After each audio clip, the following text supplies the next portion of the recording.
That's right. सही है.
उद्यापासून राज्यभर रस्ता रोको आंदोलन होणार आहे, त्याचं स्वरूप कसं असणार आहे?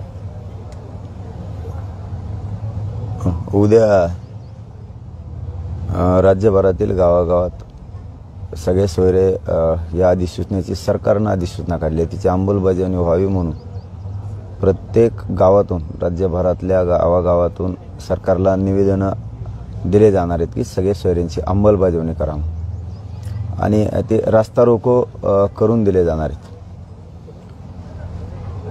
त्याची सुरुवात उद्या सकाळी 10:30 पासून होणार आहे. सकाळी 10:30 ते 1 वाजेपर्यंत असा त्या रास्ता रोकोचा वेळ आहे. परंतु मराठा समाजाला आजच्या या पत्रकार परिषदेच्या माध्यमातून एक महत्त्वाचं सांगायचं आहे की विद्यार्थ्यांच्या परीक्षा पण आहेत, त्यामुळे विद्यार्थ्यांच्याही परीक्षेला काही अडचण नाही आली पाहिजे ही जबाबदारी आपल्यावरती. त्याचबरोबर ज्या मुली आहेत विद्यार्थिनी त्या लिकीबाळी त्यांनाही परीक्षेला जाण्यासाठी अडचण नाही आली पाहिजे. त्याच्या जात धर्म नसतो लेकरामध्ये कधीही, त्यांनाही जायला काही अडचण नाही आली पाहिजे. मुलीमध्ये थोडंसं रास्ता रोकोमुळे जरी शांततेत असलं तरी थोडं मुलींना भीती वाटत असते, त्यामुळं त्यांचेही खूप माझ्याकडे इकडं अंतर्वालीत प्रश्न यायला लागलेत की आम्हाला रास्ता रोकोमुळं परीक्षेला जायला अडचण येणार नाही ना. त्यांनाही आपण स्पष्टपणानं सांगितलेलं की कोणालाही अडचण येणार नाही, अडचण आली तर मराठा समाज तसं तुमची व्यवस्था करणार आहे. त्याचबरोबर मराठा समाजासाठी दुसरी माहिती की महाराष्ट्रभरातून चर्मकार बांधव म्हणजे चंभार समाजाचे बांधव संत रोहिदास महाराजांची जयंती पण आहे, त्यानिमित्तही राज्यभरातून इकडं अंतरवालीकडे येत आहेत की आम्हाला काही अडचणी येतील, पोलिस परवानगी देते असं काय आहे बरंचसं त्यांचं. त्यांच्याही जयंतीला मराठा समाजाने साथ द्यावी, सगळ्यांनी त्यांच्याही जयंतीत सहभागी व्हावं. बंजारा बांधवांचाही नाशिक जिल्ह्यात मोठा कार्यक्रम आहे सतीमाता देवीचा म्हणून, त्यांचं ते आराध्य दैवत आहे बंजारा बांधव लम्मानी बांधवांचं. त्यांचंही म्हणणं आहे की आमचं 5 लाख समाज हा आजच शिन्नर म्हणजे नाशिककडं आलेला आहे आजच, आणि आणखीन 3 दिवस तो 27 तारखेपर्यंत येणार आहे. मग रास्ता रोको जर सलग राहिला तर आमच्या लोकांना खूप अडचणी येतील, त्याच्यामध्ये लेकरं बाळ आहेत हे त्यांनाही आपण सांगितलं की तुमच्याही गाड्या थांबल्या जाणार नाही आहेत. शेवटी काय मराठा हा मोठ्या भावाच्या भूमिकेत आहे. मराठ्यांना न्याय घेताना मराठ्यांनी कधीच कोणावरती अन्याय केलेला नाही आहे, त्यामुळे आपण त्यांनाही शब्द दिलेला आहे की तुम्हालाही अडचण येणार नाही. आणि शब्द देण्याचं कारण पण तसंच आहे की ते येवल्याचं एकटं जर सोडलं तर सगळा समाज आपल्यासोबत आहे, मराठा समाजासोबत आहे. ओबीसी बांधव हे सगळा समाज आपल्यासोबत आहे, मुस्लिम बांधव पण आहे. आपल्या रस्ता रोकोमुळं त्यांनाही अडचण नाही आली पाहिजे याची खबरदारी घ्यायची. नसता मला एक असं वाटतं की आपण थोडासा जर याच्यात बदल केला तर चांगलं राहील की हे मराठा समाजाने हे जास्त करून लक्षात ठेवावं की आपल्याला परीक्षा वाचून एखादी लेखी बाळीचे पेपर राहिला नाही पाहिजे याची खबरदारी आपल्याला सगळ्याला घ्यायची विद्यार्थ्यांची. 24 तारखेचा जो रास्ता रोको आहे त्याच्यात आपण 11 ते 1 असा जर बदल केला तर म्हणजे कोणाला जर पेपरला जायचं असलं तर अडचण येणार नाही. ही एक बदल अवश्य आपण करावा. अर्ध्या घंट्याने काही फरक पडणार नाही. मराठा समाजानं हा बदल करणं अपेक्षित आहे आणि हे आता ऐन वेळेला सांगण्यात आलंय. त्यामुळे वेळेला काय ऐन वेळेला सांगितलं काय आणि काय सांगितलं तर वेळेला काय मागं पुढं आपण करू शकतो. आपल्याला न्याय घ्यायचा तसा दुसऱ्याच्याला ही अडचण नाही आली पाहिजे. कारण हे 5-7 समाजाच्या बांधवांचे पत्र इथे येऊन पडलेले हे समाजाचे आणि हा मोठमोठाला समाज यांनी आपल्याला साथ दिलेली आरक्षणाच्या आंदोलनाला. साथ देणारापैकी हे नाही आहेत, यांनी आपल्याला साथ दिलेली यांचंही म्हणणं आहे. म्हणून आपण काय करूया तर 24 तारखेला मराठा समाजाला विशेष माहिती आहे की 24 तारखेला आपण रस्ता रोको आंदोलन करू पूर्ण राज्यभर 11 ते 1 या वेळेत रस्ता रोको करू आणि त्याच्यानंतर 25 तारखेपासून आपण गावात आपल्या गावात आणि शहरात रस्ता रोकोचं रूपांतर जर धरणे आंदोलनात केलं थोड्या दिवसासाठी तर परीक्षांना आणि यांना त्याला अडचण येणार नाही. असं एक माझं वय 25 पासून म्हणजे 24चा एकच दिवस आपण रस्ता रोको करावा.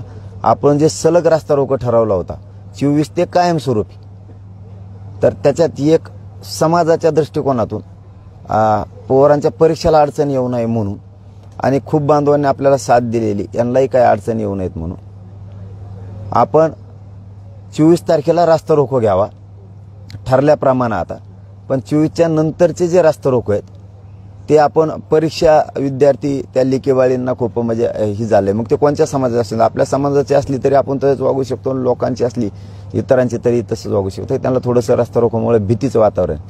तर आपण 24ला रस्ता रोको करावा मराठा समाजानं, कारण हे विशेष आहे. म्हणून या प्रेसचं मराठा समाजानं संपूर्ण व्यवस्थित ऐकावं की याच्यात लेकीबाळींना खूप भीतीचं वातावरण आहे. कारण आपल्याकडून नाही कोणी दुसरं करेल याची, कारण दुसरे करते ना. आपली जबाबदारी कोणची रस्ता रोको आहे तेवढ्याच पुरती. त्याच्यापासून 50 मीटरवर बी काय झालं तरी मराठीची जबाबदारी नाही, ती सरकारची आणि त्या करणाऱ्याची जबाबदारी राहणार आहे. म्हणून आपण एक थोडासा बदल करूयात की 24 तारखेचा रस्ता रोको 11 ते 1 या वेळेत घ्यावा आणि 24 तारखेचा त्यानंतर 25 तारखेपासून म्हणजे 24ला संध्याकाळीच लगेच केलं तरी चालतंय. संध्याकाळी धरणे आंदोलनात रूपांतर करूयात. ग्रामपंचायत समोर किंवा आपल्या गावात मंदिरात असेल तिथं महाराष्ट्रातल्या प्रत्येक गावात आपण धरणे आंदोलन सुरू करूयात. त्याच्या रस्ता रोकोचं रूपांतर धरणे आंदोलनात करू आपण सगळेजण मिळून आणि हे लगातार धरणे आंदोलन सुरू ठेवू. कारण थोडेशा पेपर आहेत, परीक्षा येतात, त्याची अडचण पण लेकराला येऊ नये. आणि काही जणांचे खूप मोठाले कार्यक्रम आहे सामाजिक, राजकीय नाही. राजकीय आहे ते ठरलेलं 24 पासून ते कायमस्वरूपी आपल्या दारात एकाही राजकीय पक्षाने यायचं नाही, हे कायमस्वरूपी ठरलेलं, त्यात काय बदल नाही. 3 तारखेचा रस्ता रोको ठरलेला याच्यात पण काहीच बदल नाही. जो रस्ता रोको ठरलेला आहे तो फायनल, त्याच्यात कसलाच बदल केला जाणार नाही. ताकदीनं 3 मार्चचा रस्ता रोको होणार म्हणजे होणार आणि एकाच वेळी होणार. दुपारी 12च्या दरम्यान राज्यभरात प्रत्येक जिल्ह्याच्या वतीनं राज्यभरात प्रत्येक जिल्ह्यात तो एकाच वेळी एकाच ठिकाणी जे मराठा बांधव जिल्ह्यात ठिकाण निवडून त्या ठिकाणी लाखो मराठाच्या समाजाच्या वतीनं होईल. परंतु थोडंसं या मधल्या काळात जर आपण सगळ्यांनी समजून घेतलं तर एक चांगलं राहील की रस्ता रोको फक्त 24चाच करावा आणि त्यानंतर रस्ता रोकोचं रूपांतर लगेच त्याच दिवशी 24 तारखेलाच संध्याकाळीच धरणे आंदोलन आपण आपल्या गावात बसवू. धरणे आंदोलनाचं स्वरूप असं असावं तेही समजून घ्या. धरणे आंदोलनाचं स्वरूप असं असावं की सकाळी धरणे आंदोलन सुरू झालं की 10 वाजेपर्यंत काही गावातले मुलं मुली तिथं आरक्षणावरती बोलतील. 10च्या आत सरकारचा माणूस कोणी का होईना, मग तो ग्रामसेवक असेल, तलाठी असेल किंवा तो पोलीस बांधव असेल किंवा तहसीलदार असेल, त्यांनी निवेदन स्वीकारायला यायचं. 10च्या आत 25च्या नंतर जर 10च्या आत कोणी स्वीकारायला नाही आलं शासनाचा माणूस तर रस्ता रोको करायचा. तो आला नाही म्हणून रोज निवेदन धरणे आंदोलन करून द्यायचं. संध्याकाळी पण जे धरणे आंदोलन गावाच्या वतीनं उभा केलंय त्या धरणे आंदोलनात गावात पण संध्याकाळी मुलाचे मुलीचे व्याख्यानं कीर्तन सुद्धा तुम्ही ठेवा मराठा आरक्षणावरती जागृती म्हणून. आपण हे थोडासा बदल या समाजाच्या परीक्षा येतात लेकरांसाठी करतोय. काही समाज बांधवांचे काही कार्यक्रम आहेत सामाजिक त्यांसाठी करतोय, कारण तेही आपल्या आंदोलनात उभा आहेत, आपल्या पाठीशी आहेत. त्याच्यासारखे द्वेष करणारे आपण नाही. ते येवल्याचे द्वेष करता आपण द्वेष करणाऱ्यातले नाहीत. सगळ्या स्वारीच्या अंमलबजावणी तर आपण मिळवणारच. रस्ता रोकोचं आंदोलन केलं काय आणि कोणचं केलं काय, सगळ्या सोयऱ्यांची अंमलबजावणी आपण 100% करणार, त्याच्यात कसली दुमत नाहीये. हे मी आता तुम्हाला 2च बदल सांगितलेत फक्त की 24 तारखेला रस्ता रोको होणार त्यानंतर रास्ता रोकोचं रूपांतर लगेच संध्याकाळीच धरणे आंदोलनात होणार. आपण आपल्या मंदिरात बसा किंवा ग्रामपंचायत समोर धरणे आंदोलन गावाच्या वतीनं जनावरं घेऊन सगळ्या याच्यासह बसा म्हणून. आणि हे आत्ता सांगितलंय, परंतु 24ला एकदा रास्ता रोको झाला की 25ला आपण पुन्हा एक अंतरवालीत बैठक घेऊ. रास्ता रोकोच ठेवायचे का धरणे आंदोलन ठेवायचे? फक्त हे माझ्या वतीनं मी समाजाला सांगितलंय. पुन्हा 25ला तुमचा विचार घेऊन त्याच्यात बदल केला जाईल. 25ला पुन्हा तुम्ही 24च्या रास्ता रोको करून 25ला 12 वाजता पुन्हा बैठकीला या सगळेजण. 25ला 12 वाजता पुन्हा अंतरवालीत बैठकीला या. आपण काय प्रक्रिया करायची, काय करायचे ठरवू. परंतु मला वाटतं समाजाच्या दृष्टिकोनातून आपण मोठा भाऊ आहे, लेकरांचं वाटोळं झालं पाहिजे म्हणून ही योग्य भूमिका राहील आपली की 24 तारखेला आपण रास्ता रोको करायचा आणि त्याचं रूपांतर लगेच धरणे आंदोलनात आपण आपल्या गावामध्ये ताकदीनं करायचं. सकाळच्याला निवेदन द्यायचं. जसं रास्ता रोको करून आपण निवेदन सरकारला देणार होतो सगळ्या स्वाऱ्यांची अंमलबजावणी करा म्हणून, तसं 10च्या आत निवेदन द्यायचं. जर 10च्या आत एखादा अधिकारी आला नाही तर रास्ता रोको करायचा. ती जबाबदारी त्या अधिकाऱ्याची. मग कारण रास्ता रोको जबाबदार आपण नाही तर तो अधिकारी असणार आहे. मग त्यामुळे आपण थोडासा हा बदल करतोय. आणि जर काही जणांना हा बदल पटला नसेल, आपल्याच बांधवाला रास्ता रोकोचा बदल आपण धरणे आंदोलनात केलाय, म्हणजे गावात ग्रामपंचायत समोर, शहरात तहसील समोर किंवा कलेक्टर ऑफिस समोर केलाय, तर 25ला दुपारी 12 वाजता बैठक ठेवली. त्याच्यामुळं 25ला 12 वाजता सगळ्यांनी पुन्हा अंतरवालीत आपण यावं. ज्यांना शक्य असेल त्यांनी यावं. शक्यतो सगळ्यांनीच या, म्हणजे आपल्याला पुन्हा एकदा निर्णय घेता येईल. परंतु हा निर्णय समाजाच्या विद्यार्थ्यांच्या, त्या विद्यार्थिनी या, ते लिकेबाळी येतात त्यांच्या दृष्टिकोनातून आपण हा निर्णय घेतोय की त्यांच्यात भीती होऊ नये. कारण काही लोक असे आहेत, आपण मराठा समाज शांततेत करतो, पण काही लोक विदूषक आहेत, जाणून बुजून कुठं रस्त्यात जाळपोळ करणार, काही करणार, मग त्या गाड्या पेटणार, हे होणार, ते आंदोलनावर पण येणार आणि त्या विद्यार्थ्यांना बिचारीला सुद्धा त्रास होणार. कारण ती आईबापू सोडून शहराकडे परीक्षेसाठी आलेली असती, ती बिचारी लिकीबाळ भीत असती. कारण बऱ्याचशा जणांचे माझ्याकडे असे निरोप आले, तर म्हणून मी तुमच्यापर्यंत निरोप समाजासमोर मांडले.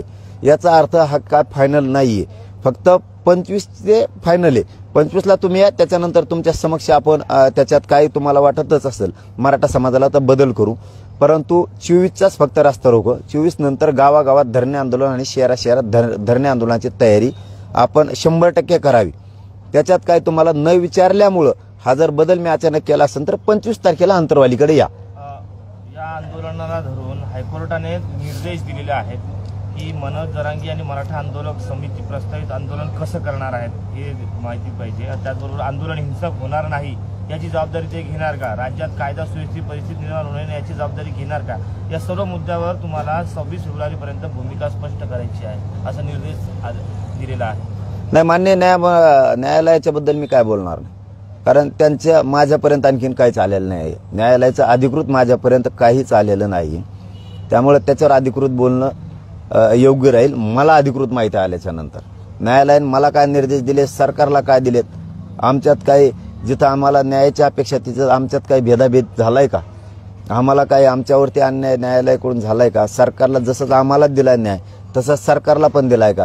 कारण आम्ही तर तुमच्या माहितीनुसार बोलायचं जर ठरलं तर कुठं उद्रेक होईल का, कुठं जाळपोळ होईल का, याची जबाबदारी कोण घेणार, असा जर आम्हाला प्रश्न असेल तर मान्य न्यायालयाने सरकारला पण तो विचारलेला असणार आहे 100%.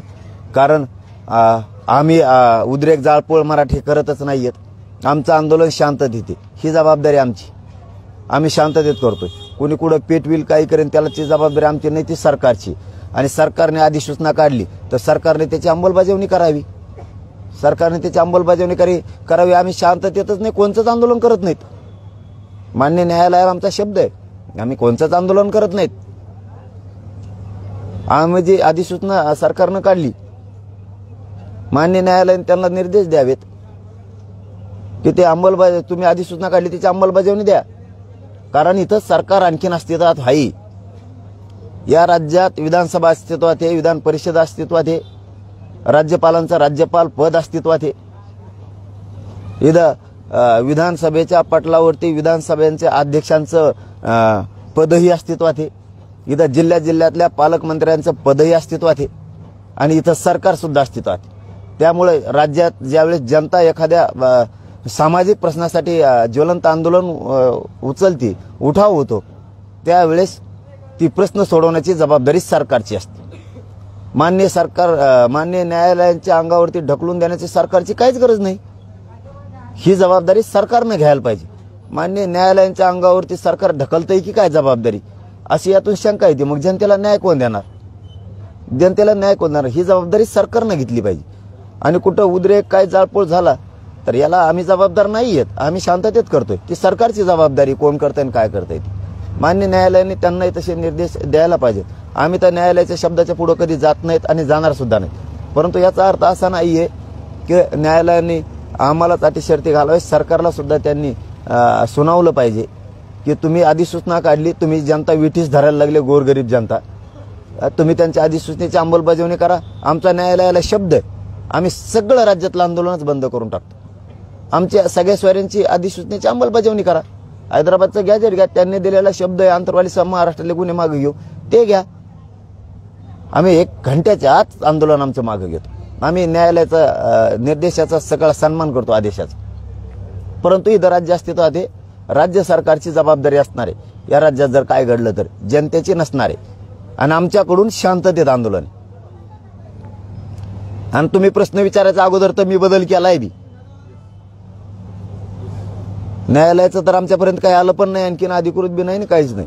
तरीही आम्ही माणुसकीचे नातं मराठ्यांना माहिती आहे. मराठे सामाजिक तेढ कधी निर्माण होऊ देत नाही, पण त्याच्या हक्कापासून कधी हटत नाही. सगळ्या स्वाऱ्यांच्या अंमलबजावणीपासून 1 इंच सुद्धा आम्ही हटणार नाही. मग काय जे व्हायचं असेल ते होईल शांततेत. आता आम्ही रास्ता रोको ठेवले होते 24 ते लगातार कायमस्वरूपी अंमलबजावणी होईपर्यंत. आम्हाला समाजाचं थोडी काहीतरी अस्मिता वाटली. हे 10-15 लेटर येऊन पडले तिथं समाजाचे की आम्ही तुमच्या सोबत येत, हमेशाच आमचे थोडेसे अडीअडचणी, त्याच्यात मोठा भाऊ म्हणून समाजाने आम्हाला साथ द्यावी. समाजाने ठरवलं, समाज अडवणारच नाहीये. चर्मकार बांधवाचा असो, बंजारा बांधवांचा असो, विद्यार्थ्यांच्या परीक्षेचा असो, विद्यार्थिनींना काही मराठ्यांच्या आंदोलनाची भीती नाही, त्यांनी बोलून दाखवलंय आम्हाला. मराठ्यांच्या आंदोलनाची भीती नाहीये. इतर समाजाच्याही मुली आल्या होत्या, मराठ्यांच्या पण आल्या होत्या.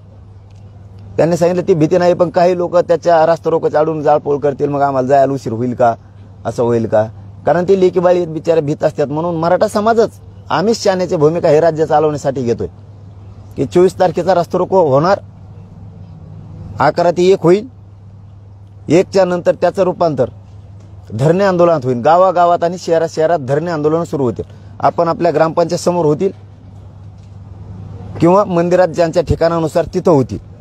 रोज सकाळी जसं रास्ता रोको करून आपण सरकारला सगळ्या स्वारींची अंमलबजावणी करा म्हणून निवेदन देणार होतो, तसं रोज सकाळी आपण 9 ते 10च्या दरम्यान सगळ्या स्वाऱ्यांची आपल्या ग्रामपंचायत समोरून म्हणजे धरणे आंदोलनाच्या ठिकाणाहून देऊयात. तिथं स्वीकारायला, निवेदन स्वीकारायला शासनाचा माणूस येईल, कोणी काय ना त्याच्याजवळ निवेदन नाही आला तर रास्ता रोको तिथून 10च्या नंतर पुन्हा रास्ता रोको होणार. मग त्याला जबाबदार सरकार आणि सरकारचे ते अधिकारी नाही आले म्हणून राहणार. रास्ता रोको मग त्यांच्या चुकीमुळे होणार. आणि 25ला दुपारी पुन्हा बैठक लावली. दादा, तुमचे सहकारी आहेत बाबूराव वाळेकर यांनी राजेश टोपे आणि जरांगे पाटलांनी आंतरवालीच्या आंदोलनामध्ये दगडफेक करायला लावली, असा एक व्हिडिओ व्हायरल झालाय सध्याला. ते मागचाच विषय संपला. तो तुम्ही तर कवाचा आणता 4-5 महिन्याचं. सोशल मीडियावर ते होणारच. ट्रॅप येत ना, ते होणारच. ते देईन ना उत्तर, त्याचं उत्तर ते देईन ना. कसा झाला, काय झाला, घेतील ना त्याच्याकडून उत्तर. त्याला माहित होतं कसं होतं, काय होतं, ते होईलच ना ऑटोमॅटिक. कसं माहित होतं, काय होतं, त्याला माहित होतं तर मग त्यालाच कोणी करायला लावलं काय, त्याचे कोणी नेत्याने एखाद्या माहीत असून मग त्यावेळेस का नाही सांगितलं पोलिसांना असं असं घडणार आहे, इतक्या दिवस का दम काढला, त्याच्याच नेत्याने करायला लावलं असेल. मग नसता हे मराठ्यांचे लोक गुतवायचे असते त्याला, असं काही सांगितलं असेल तिकडून वरून. काही असू शकतं, हे ट्रॅप आहे, काही असू शकतं. याच्यात काय, जेव्हा माहिती आहे त्याच वेळेस माहीत होतं म्हणल्यावर त्याच वेळेस पोलिसाला सांगितलं असतं ना. माहीत होतं म्हणल्यावर तिकडूनच हाणायचे सांगितले असते, तू दंगल कर मध्ये जाऊन टाकूतून सगळे. काही असू शकतं, मला काय माहीत नाही त्यातलं. ज्याने व्हिडिओ टाकलाय, ज्याने व्हायरल केलाय त्याला विचारा, तो त्याचं स्पष्टीकरण देईल. काय करायचं ते पोलिस बघतील, मला काय त्याची देणं घेणं नाही. मला एवढंच माहिती आहे, माझ्या मराठ्यांचे डोके टकोरे जाणून बुजून फोडले. चिंधाड्या माझ्या आई बहिणीच्या केल्या, त्या मराठ्यांच्या आई बहिणी होत्या. आणि त्या मराठ्यांच्या आई बहिणींनी दंगल केली असं म्हणणारा या राज्यात मराठ्याचा असू शकतो, ही पहिली घटना आहे. मराठ्यांच्या आई बहिणीचे डोके फोडून त्यांनीच फोडली की काय आणि करायला लावलं की काय, आणि हे डोके फुटलेले माता मावल्या गुतून टाकायच्या. हे मराठ्याच्याच घरातून षडयंत्र घडतंय म्हणल्यावर मला आता त्यातलं डिटेल माहीत नाही, डिटेल आल्यावर मग सांगेल मी. आई बहिणीविषयी काय मराठ्यांच्या भावना पोरांची असू शकते मग एखाद्याच्या नेत्याचं स्वप्न साकार करायसाठी. त्याच्या कोण नेता असेल त्याचं का त्यानेच दंगल करायला लावली त्याच्या माध्यमातून, खूप शंका आहेत मग त्याच्यात. आता त्यातलं मला काय माहीत नाही, त्याच्यामुळे मी ही शक्यता वर्तवली. हे खरंही असू शकतं, खोटंही असू शकतं. मी म्हणलेलो ज्याने टाकलाय त्याला विचारतील. हे ट्रॅप आहेत सरकारचे, पण मी 10% आरक्षण स्वीकारत नाही. किती ट्रॅप रचले भाजपाच्या नेत्यानं, केंद्रीय नेत्यांनी, केंद्रीय मंत्र्यांनी, त्यांनी किती ट्रॅप रचले ना त्या केंद्रीय नेत्यांनी, तरी पठ्ठ्या तुला म्हणा 10% मी स्वीकारतच नाही. हो, सगळ्या सोयऱ्यांची ओबीसीतून आरक्षण घेणार, तू छाताडावर बसून घेणार. हो, तू किती तू हे कार्यकर्ते पेरव, तू केंद्रीय मंत्री जरी असला ना, तू किती तू हे कार्यकर्ते पेरव, 10% मी स्वीकारितच नाही. कारण ही सुई तू ह्यापर्यंतच येणार आहे, ध्यानात राहू दे तू. आणखीन तरी मराठी अंगावर घेऊ नको तू. थोड्या दिवसासाठी केंद्राचा मंत्री आहेस, त्याचा वाईट उपयोग करू नको मराठ्या जातीसाठी. मराठा म्हणून स्वतःला म्हणून घेतो आणि एक एक कार्यकर्ता मराठ्यांच्याच विरोधात पेरतो. जरा थांब, मराठे घुसले तर बेजारी होईल, थांब जरा. एवढी मंत्रिपदाचे केंद्राचं एकदा दिलंय म्हणून एवढी गरमी नका येऊ देऊ. मराठ्यांचेच लोक गुतवायचे षडयंत्र कार्यकर्त्याच्या हाताने बंद कर. नेमकं कोण आहे हे केंद्रीय मंत्री? ते जर नाही थांबले त्याचं ट्रॅप, तर ते कोण आहे केंद्रीय मंत्री त्याचं नाव असंच सांगन. त्याने कुठं पेरलंय, काय पेरलंय, कोणाला कोणाचे व्हिडिओ टाकायला काय करायला लावले. त्याला जर माझा रोग कळत असला तर तो थांबल, किंवा त्याच्या कार्यकर्त्याला बी थांबवेल. मग रोग जर त्याला कळत नसेल तर मराठी पटांगणाला घेणार, त्या केंद्रीय मंत्र्याला बी आणि त्या सगळ्या परिवाराला सुद्धा. कारण मराठ्यांचं वाटोळं करायला निघालात काय तुम्ही कार्यकर्त्याच्या हातानं.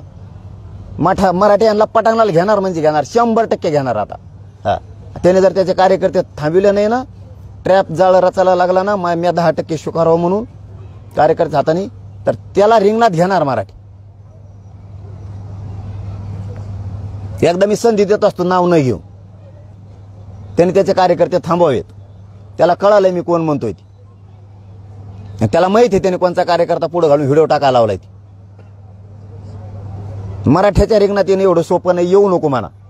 तो आदर आहे मराठा समाजात, आणखीन बी रिंगणात येऊ नको. लोक मुलाहिजा करणार नाहीत, केंद्रीय मंत्री असू नाही तर कोणी असो. मराठ्यांच्याच बाया माणसाचे मुंडके कापायला जर तुम्ही निघालात गुतवायला आणि माझ्यावर बळच तुम्ही 10% आरक्षण जर थोपवणार असलात तर तुमचं हे स्वप्न 10 पिढ्या बी मी यशस्वी नाही होऊ देणार, 10 पिढ्या बी. मग केंद्रीय मंत्री होण्यात राष्ट्रपती होय नाही होऊ देणार. ओबीसीतूनच आणि सगळ्या स्वारीचीच अंमलबजावणी घेऊन दाखवेल. किती पेरेव कार्यकर्ते तू, आणि लय आतलं बोलायला लावू नको मग मला, हे बी सांगतो.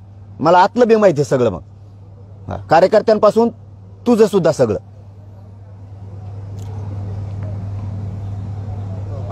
रास्ता रोको आहे, त्या माध्यमातून तुम्ही सरकारवर दबाव निर्माण करण्याचा प्रयत्न करताय. मात्र सरकारकडून सुद्धा तुम्ही म्हटल्याप्रमाणे आता षडयंत्र रचलं जातंय, तुम्हाला कुठेतरी बदनाम करण्याचा प्रयत्न केला जातो, किंवा काही लोकांना पेरलं जातंय. याचा परिणाम कुठेतरी उद्याच्या रस्ता रोको होऊ शकतो. हे आम्ही सगळे मराठी एकीकून आहे, आमच्यावर परिणाम काय होत नसतो. सगळे मराठी एकीकून आहेत.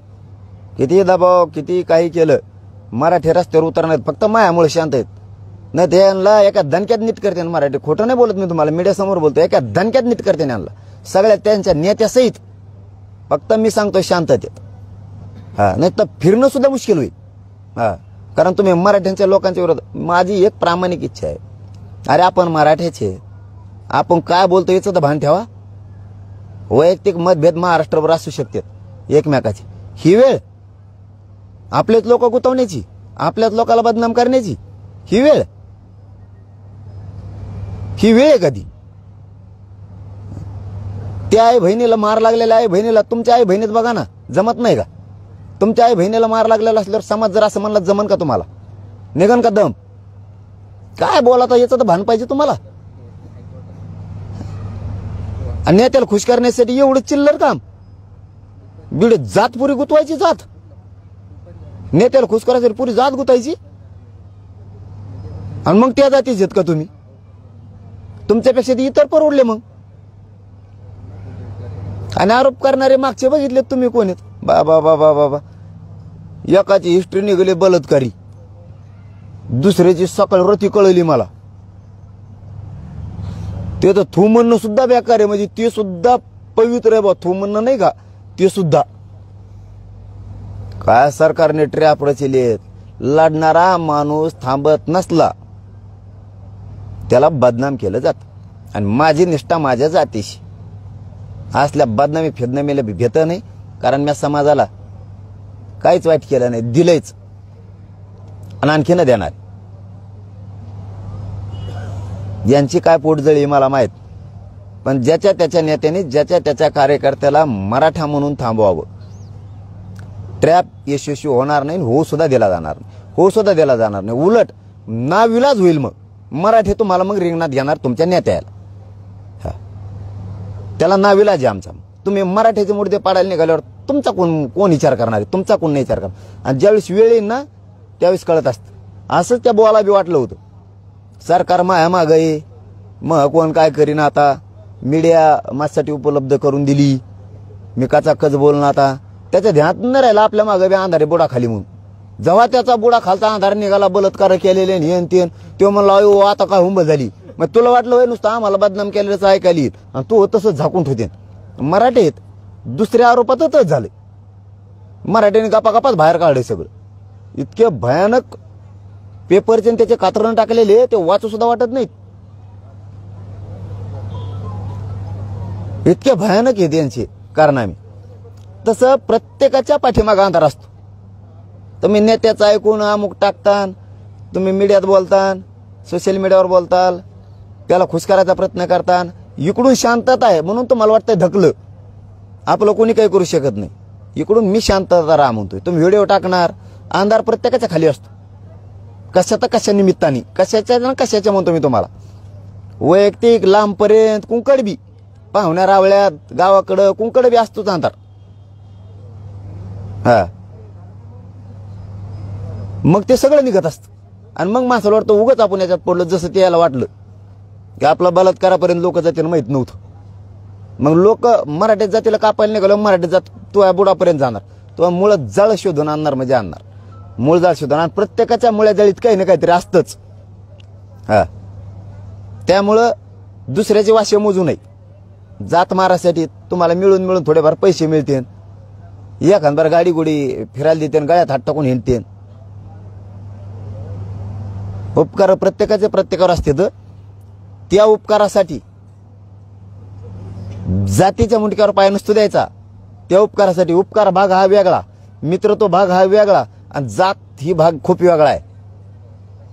मित्रत्वासाठी एखाद्या बार उपकार केलाय म्हणून काय जातीचं मुंडक, जातीला काय औषध पाहिजे काय? असं नसतं. प्रत्येकाच्या मागे काही ना काहीतरी असतं, प्रत्येकाच्या. त्यात कोणाला सुट्टी नाही. पाटील साहेब, उद्या राज्यभरात हा रास्ता रोको होणार आहे, मात्र तुम्ही कुठं असणार? तुम्ही देखील त्या रास्ता रोको मध्ये सामील होणार आहे का? तुम्ही इथेच बसून आमरण उपोषण करणार? आमच्या अंतरवालीत बी रस्ता रोको होणार आहे.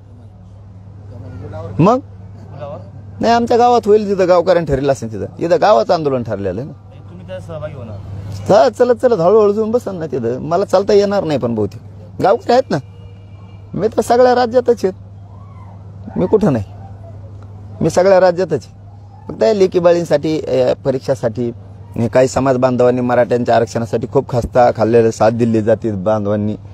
त्याच्यासाठी फक्त थोडा बदल केला. आम्ही काही केलं नाही. निवेदन रोज देणार, फक्त धरणे आंदोलनाच्या माध्यमातून देणार आहेत, रास्ता रोकोच्या माध्यमातून देणार. तर नाही आले स्वीकारायला तर रास्ता रोको करणार. मग सरकारची ते रास्ता रोको, मग ती जबाबदारी त्यांची. ते येणार नाहीत म्हणलं आम्ही निवेदन कोण स्वीकारणार? धरणे आंदोलनात सकाळ संध्याकाळ 2 टाइम कार्यक्रम घ्या, म्हणजे गावकऱ्यांना बी आरक्षणाबद्दलची माहिती मिळते.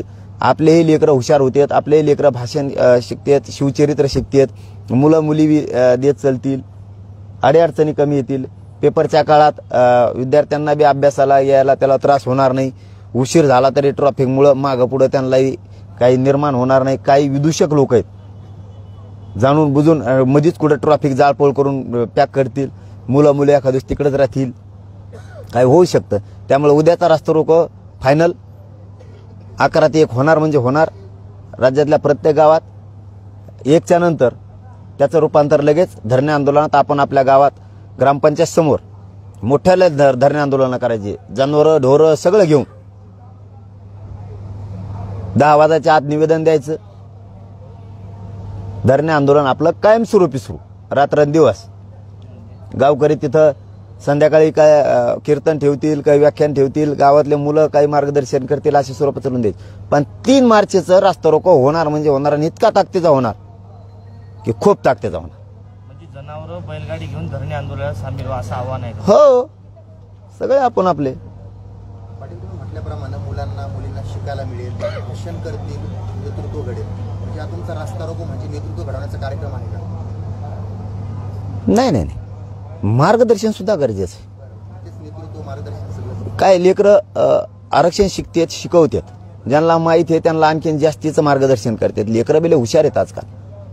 ते मुलं मुलींचं त्यांच्यातलं स्किल म्हणून आपण बाहेर येतं, किती हुशारी बाहेर येते ते लेकरांची. दबून राहत नाहीये. मुलं मुली भाषणं करते संध्याकाळी, लक्षात येऊन जातं आपले लेकरं सुद्धा हुशार आहेत. आरक्षणाच्या माध्यमातून काय केलं पाहिजे काय नाही. आणि मुलं हे मुलं असतात, विद्यार्थी असतात, त्याच्यात जात नसते. प्रत्येकाला कोणाच्या लेकराचं पेपर गेला नाही पाहिजे, त्याचं वर्ष वायाला जाईल, वर्ष वाया जाईल. मग ते मराठ्यांचं असलं तर किती वाईट वाटेल, आणि इतराचं असलं तरी किती वाईट वाटेल. त्यामुळं लेकरं हे आपण जातीत नाही तोलायची. त्यामुळंही आणि खूप सामाजिक कार्यक्रम आहेत. राजकीय तर विषयच नाहीये. 24 पासून त्यांनी आपल्या दारात यायचंच नाही, ते तर फायनल आहे. बाकी काहीच बदल नाही केलेला, बाकी कसलाच बदल नाही. 24लाच फक्त रास्ता रोको आहे ठरल्याप्रमाणे. त्याच्यानंतर 1च्या नंतर दुपारी लगेच 24लाच, 25ला बी नाही, लगेच 24ला संध्याकाळी धरणे आंदोलन सुरू आपण आपल्या गावात. आणि 25ला दुपारी 12 वाजता पुन्हा एकदा बैठक लावली. थोडा पुन्हा यायला समाजाला त्रास होईल, त्याबद्दल दिलगिरी व्यक्त करतो समाजाची. पण यावं, कारण पुढची दिशा ठरवणं गरजेचं आहे. म्हणून ज्यांना शक्य असेल त्यांनी यावं. शक्यतो सगळेच या एकदा. मग आपण आपल्या गावातच राहायचं निवडणुकीसारखं. लोक नाही म्हणत का गाव सोडायचं नाही आता, तसं मग आपण आपलं गाव सोडायचंच नाही. बरोबर यांना जेरी सांगतो मी, थोडं मय बी काही आडे समजून मराठा समाजाने घ्या. मी बरोबर ठेप्याला आणतो यांना. मागं फिगं सरकत नाही, गैरअर्थ कोणी काढायचा नाही, गैरसमज सुद्धा. मागं फिगं नाही, थोडंसं एक पाऊल मागं पुढं सरकावं लागत असतं, हे करावं लागत असतं. थोडेसे डाव लक्षात घ्यायला लागते. मराठा समाजाने समजून घेऊन हुशारीने राहायचंय. आरक्षण अंमलबजावणीची मिळवायची, फक्त हुशारीने पावलं उचलायचे. 1 दिवस रास्ता रोको 24ला करा, आणि त्याचं रूपांतर लगेच धरणे आंदोलनात आपल्या ग्रामपंचायत समोर किंवा मंदिरात सुरू करा. दादा, देवेंद्र फडणवीस असं म्हणाले की आरक्षण सरकारनं दिलेलं आहे, तरीही जनतेला त्रास होईल असं आंदोलन करू नये. जनतेला त्रास होणारच नाही, तुम्हाला होणार आहे.